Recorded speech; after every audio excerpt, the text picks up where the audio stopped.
ఓం నమ శివాయ, శ్రీమాత్రే నమః. మిత్రులకి, శ్రీభిలాషులకి, అలాగే నన్ను ఎంతగా ఆదరిస్తున్న యూట్యూబ్ ప్రేక్షకులందరికీ కూడా పేరు పేరు ధన్యవాదాలు. మిత్రులారా, మీ అందరికీ పరాదేవత ఎల్లవెల్లలా మీతో ఉండి మీ మనోవాంఛ నెరవేర్చాలని మనస్ఫూర్తిగా కోరుకుంటున్నాను. ఈరోజు ఈ వీడియోలో నవగ్రహాల దోషాలతో బాధపడుతున్న వారికి ఈ గ్రహదోష ప్రభావాల నుండి తొందరగా బయటపడడానికి ఒక తేలికైన మంత్రం చెప్తాను.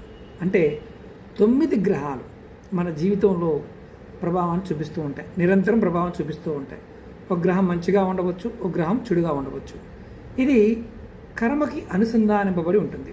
అలాగే ఇవి ప్రయోజనకరంగా ఉన్నప్పుడు గొప్ప గొప్ప ప్రయోజనకరమైన ఫలితాలు జరుగుతాయి. అదే గనక మనకి సంచారంలో దుష్ప్రభావాన్ని కలిగి ఉంటే మనకి ప్రతికూల స్థితి ఏర్పడుతుంది. ఈ ప్రతికూల స్థితి ఉన్నప్పుడు, అంటే ఈ గ్రహాలు ప్రతికూల సంచారంలో ఉన్నప్పుడు ఒకదాని తర్వాత ఒకటి సమస్యలు ఎదురవుతూ ఉంటాయి. చాలామందికి తెలియని ఏంటంటే, జాతకం బాగానే ఉందండి కానీ మాకు ఎందుకో కలిసి రాలేదని అంటుంటారు. అలాంటి వారు ఖచ్చితంగా ఈ మంత్రాన్ని చేయండి. మీరు ఈ మంత్రాన్ని సిద్ధి పొందడానికి 10,000 సార్లు జపించాలి. ఆ తర్వాత మీరు ప్రతిరోజు కూడా ఒక 108 సార్లు పఠిస్తూ ఉంటే మీ జాతక చక్రంలో ఉన్న గ్రహ ప్రభావాలన్నీ తొలగిపోతాయి. దాంతోపాటు ఈ వచ్చే ఇబ్బందులన్నీ కూడా మీకు తొలగి మంచి మార్గంలోకి మీరు వెళ్ళగలుగుతారు. అది ఏ నక్షత్ర జాతకుడైనా ఇది చేయవచ్చు. అలాగే మనకి గ్రహాలకు అధిపతి దేవుడు గణేశుడు. విఘ్నేశ్వరుడు మనకి విఘ్నాలు తొలగిస్తాడు.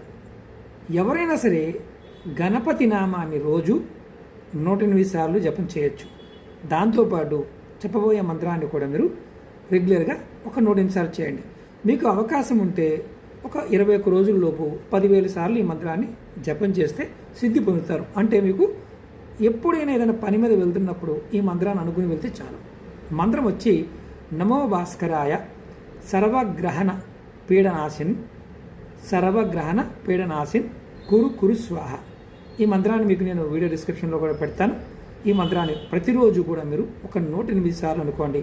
సర్వగ్రహాల యొక్క పీడలు తొలగిపోతాయి. అలాగే మీకు ఈ వీడియో నచ్చినట్లయితే లైక్ చేయండి, ఛానల్ని సబ్స్క్రైబ్ చేసుకోండి, పక్కనే ఉన్న గంట సింబల్ని యాక్టివేట్ చేసుకొని 10 మంది మిత్రులకి ఈ వీడియోని షేర్ చేయండి. ఓం నమః శివాయ, శ్రీమాత్రే నమః.